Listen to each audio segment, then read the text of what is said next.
grass clover pastures. All right. Thank you very much. This is a passion for us.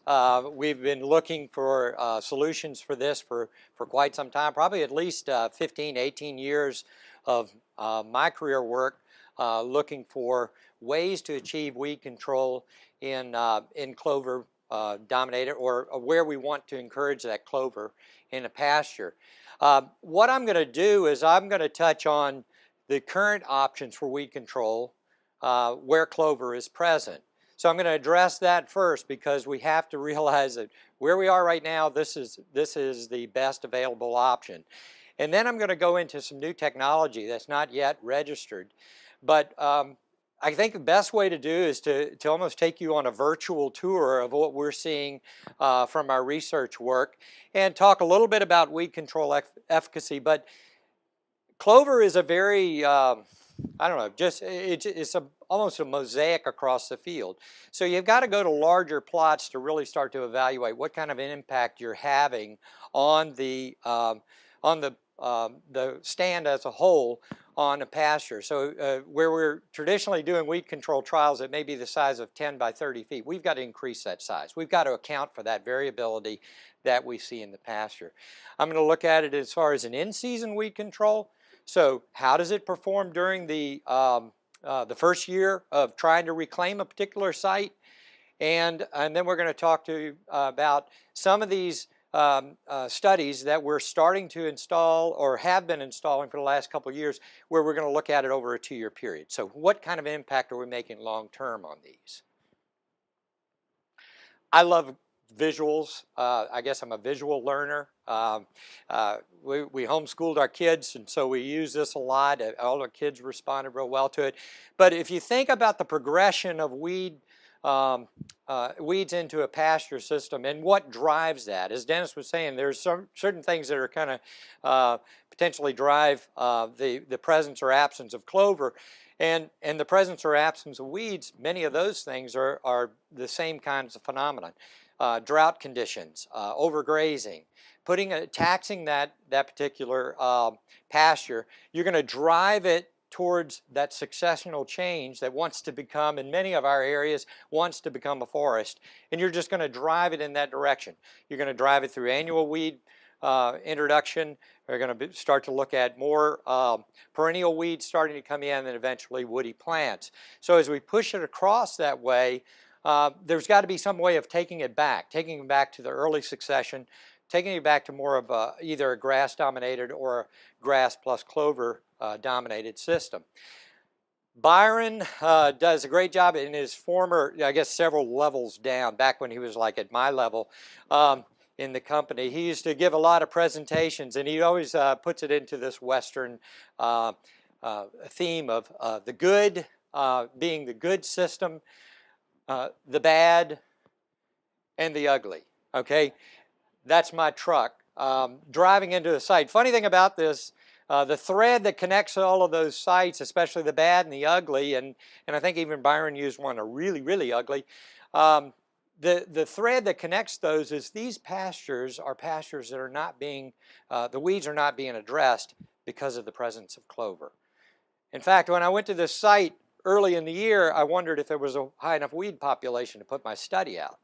So these sites are being neglected, and there's attempts to try to control them through some ways that are not really successful in managing those weeds.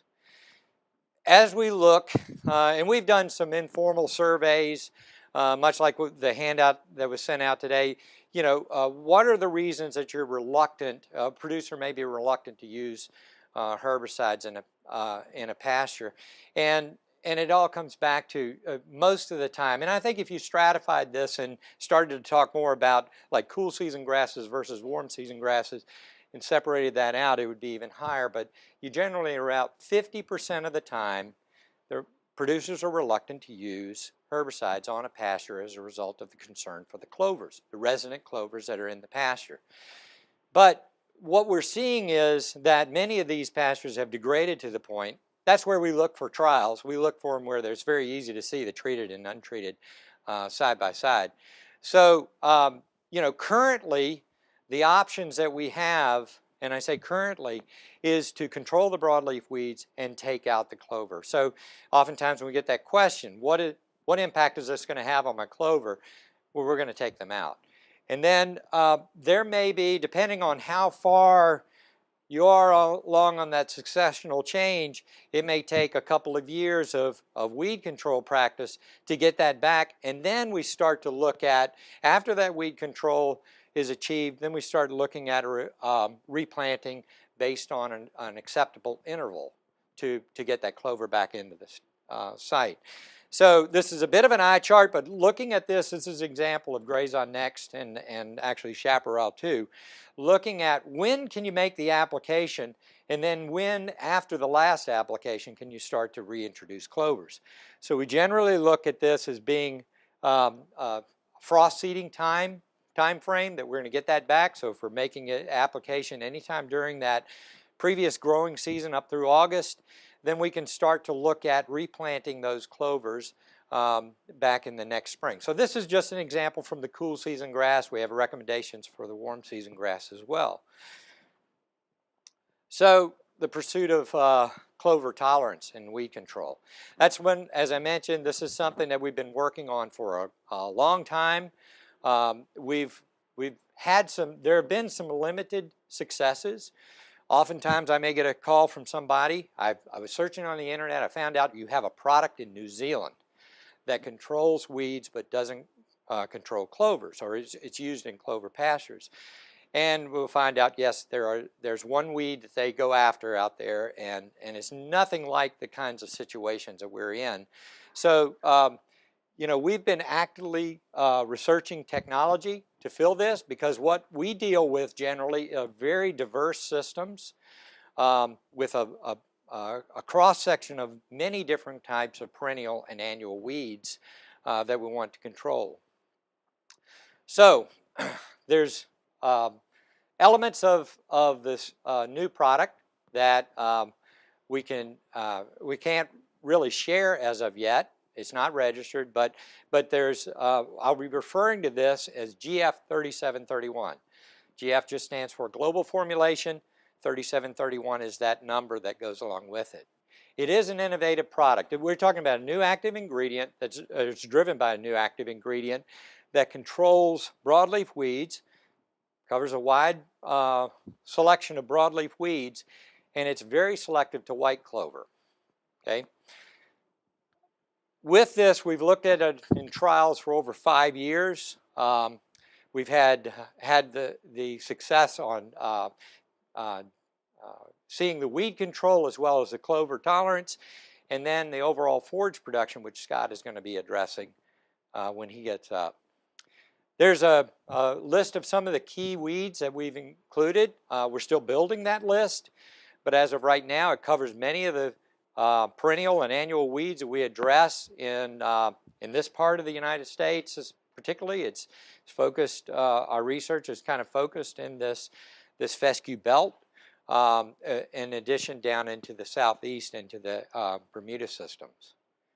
And I keep illustrating the point: it's not registered yet. Okay, I think the best way to illustrate this is through some examples. I'm going to describe the scenario that we're in, and then give you the best visual possible to let you look at both an in-season weed control, and then I'll shift gears and talk about more the long term through a program approach of showing that weed management over a 2-year period.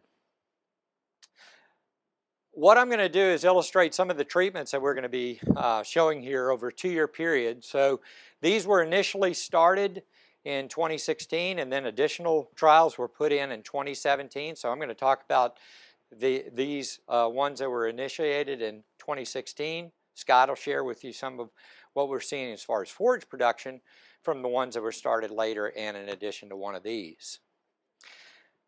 Probably the most common practice that's done is just mowing. Producers will generally mow pastures trying to control those weeds. It is more of an aesthetic control because As far as the frequency of mowing that you would need to start to really change that population, it's not really there. We're not able to achieve that. Not like a thoroughbred farm, which mows every, 7 to 10 days, whether they need it or not. So we're looking at the first year treatment of GF 3731 at 1.5 pints. That's going to be the X use rate. And then we'll look at it again. We'll time it again for the next year to follow it again. Now, this treatment is back-to-back, and so when I get into those treatment 4 and 5, we're going to look at that over a 2-year period. So I'll initially go through the first year response from the individual treatments, and then the back-to-back treatment of the same treatment that's white clover selective, and then we're going to look at one. There's situations sometimes where things have just progressed so far. And we may need to start with a more even broader spectrum product like Grazon Next, and then start to look at using this kind of a product to manage that system into the future. And then the other option that's oftentimes considered is just straight 2,4-D at 1.5 pints. That's one that has some limited success as well, and we'll compare that. So the reference points are in this initial part is just seeing how close are we getting to Grazon Next, and how far ahead are we from just using on 2,4-D. So this is an ironweed site. I'm going to go through 3 different scenarios here. Ironweed first, that's dominant. We also had wild carrot, horse nettle, which is kind of prevalent wherever we seem to go. And then fleabane. This is in a fescue orchard grass system. There is white and red clover present in this site, and the initial treatment was in June, along about the time when that ironweed is in that about the 10 to 11 inch stage. So 6 weeks after treatment, hopefully you can see that we're seeing this plot treated up to about right there. We're getting really good knockdown of the weeds that are present on the site, very similar to what you're seeing with Grazon Next. There's the untreated next to it.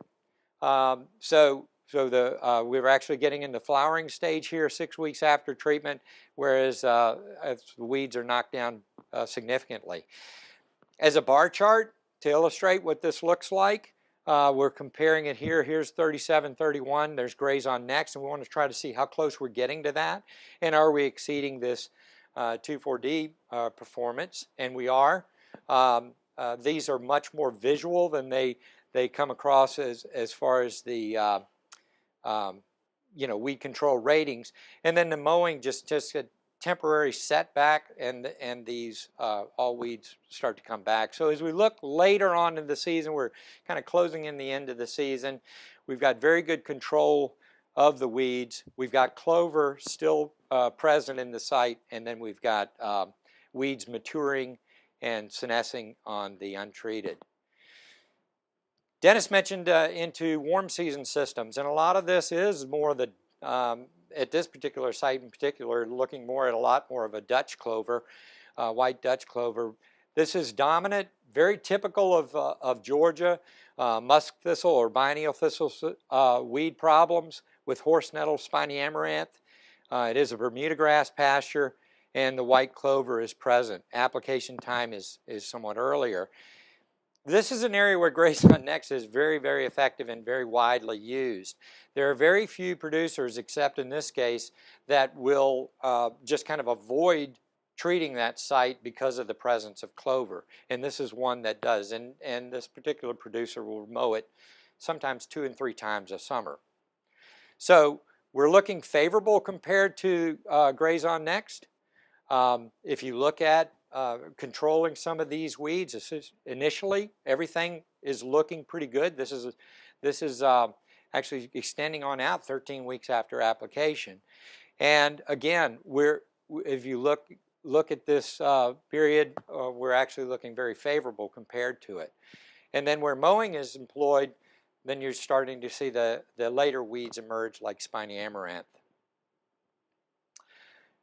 This next site is looking at another example of a cool season grass system, looking at wing stem cockleburr and horse nettle in a fescue orchard grass with white and red clover. Similar application times it was for the ironweed site, and initial knockdown looks very good. We're seeing the clover recover immediately, probably within 2 weeks' time, and Scott will talk a little bit more about that. This is another one where I go to the site and I wonder if there are enough weeds out there to do it. I think if I move it over here, it will be. I think I could have put it anywhere in that pasture. And this is a pasture that's continuously mowed just to preserve that clover. If we look at 11 weeks after treatment, we're actually very close to the control that we're getting with Graze on Next on this particular site. And as you get to the end of the season, the main difference, you see a few skips of weeds, but that's largely clover that's come back into that site. And then the mowing, of course, is just a perpetual, what I would say, just a perpetual system of continuing to come back.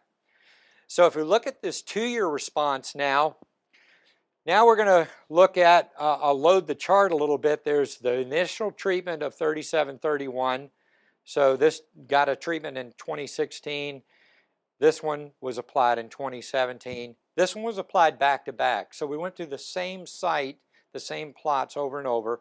And then this one started with Graze on Next and now is being managed through the use of 3731. And then the 2,4-D is comparison there is from the initial treatment. So carry over or carry into the next season, we're seeing better weed control. We're seeing much more complete, especially with a lot of the perennial weeds that we're dealing with when we're looking at back-to-back treatments. Same with Georgia. These are very aggressive weed populations down there. When you're looking at something with like a musk thistle that almost acts like an annual in many cases, and the spiny amaranth and horse nettle, these repeat applications are going to be necessary for achieving long-term benefit on those sites. And then this wing stem site, same thing. We're seeing very similar to the site with ironweed on it. You see this initial treatment that still carries over into the next season. We're still seeing perennial weed control that's lasting on into the next season compared to what a producer would get from just a simple 2,4-D application. Trying to create some visuals of this to kind of bring you to the site. This is a drone image that where you can see this plot where the treatment has been mowing continuously, and that's what that producer is employing in that site. And then you can see the one application the previous year. So this is about 14 months after the that initial application. If we look at both of these, represent treatments that were back-to-back, 2 years in a row. We're really starting to change that site from that mess of weed population back to a grass clover system. So summarizing that, this is a new herbicide. It's driven by a new active ingredient. We're real excited about this.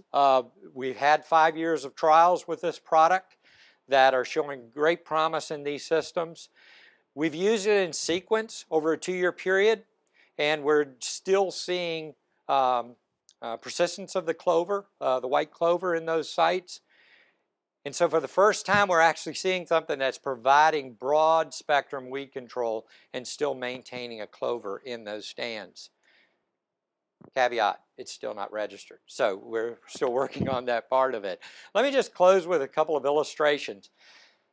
This continuous mowing that we see as an attempt to control weeds, I think is just kicking the can down the road. It is not, it's actually shifting to a worse problem as we see the patch grazing, the selective grazing that animals come back in and kind of selectively graze around this, putting more pressure on the grass that's left on the site and the clover that's left on the site, and opening up more space for the weeds.